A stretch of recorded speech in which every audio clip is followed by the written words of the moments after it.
Vivre le dedans, c'est important. La contemplation, c'est vivre le dedans, avec toute sa richesse.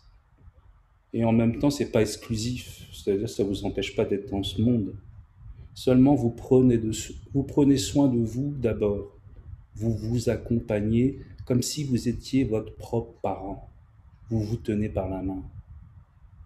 Et vous tenant par la main, vous pouvez aller à l'autre bout du monde, il n'y a pas de problème. Vous avez la main de votre parent. C'est une richesse incroyable. Pour celui qui a trouvé le parent en lui, le parent, il vient de Dieu, il n'y a pas de parent. Même un enfant peut être le parent, c'est ça qui est fou. Et il y a bien des enfants qui s'occupent de leurs parents, justement. Ça existe. Pourquoi? Parce qu'ils ont Dieu en eux. Ils ont le père ou la mère absolue en eux. Et ils savent le contacter, ça. Ils ont l'intelligence du parent, bien sûr. Ils ont l'amour du parent. Ils ont la bonté du parent. Ils ont, voilà, la générosité, parce que le parent est généreux, bien sûr. Et il se réjouit d'être généreux. On a ça en nous. Voilà ce que vous apporte la contemplation. Tout ça. C'est pas de la théorie. Vivez-le et vous allez la voir. Vous allez devenir des parents magnifiques, même sans enfants. J'en sais quelque chose, j'ai pas d'enfant. J'ai testé. Mais presque tout le monde est mon enfant, automatiquement. Si vous avez le parent en vous, il est bon pour tout le monde. Il est prêt à sortir s'il y a besoin.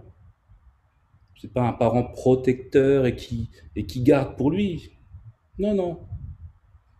C'est quelqu'un qui a un regard qui veille, bienveillant, voilà. Et qui est disponible, qui sait s'oublier pour l'autre. C'est ça que fait le parent, non? Il s'oublie pour son enfant. C'est pas magnifique, ça? C'est pas de l'humanité, ça? Ben, bien sûr que si. Heureusement qu'on a des enfants qui nous rapprochent des êtres. Parce qu'en fait, c'est pas nos enfants, c'est les enfants de Dieu, hein. Mais Dieu nous utilise pour faire des enfants, pour faire des êtres. Et on se les approprie. Quel dommage.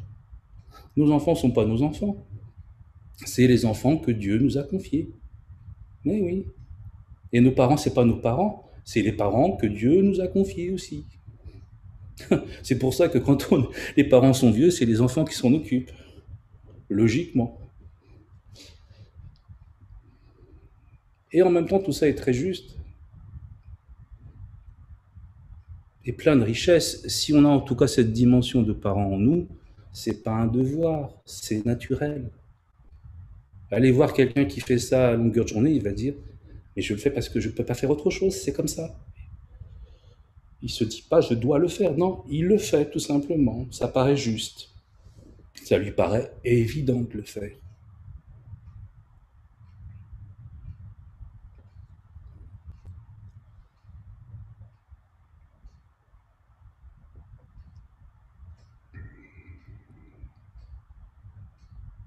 Donc le fruit de la contemplation, vous voyez, c'est finalement la descendance de Dieu qui est en nous, carrément. Nous devenons les héritiers. Nous devenons ce parent merveilleux finalement. Le parent au-delà de l'enfant.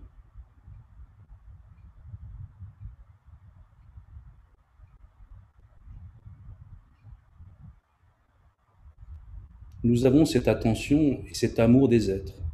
Parce que tous les êtres, c'est aussi nous. Il n'y a pas de différence fondamentalement. Nous voyons l'universalité de ça, de ce cœur qui est dans tous les êtres, de cette attente qui est dans tous les êtres, de cette soif. On veut tous la même chose fondamentalement.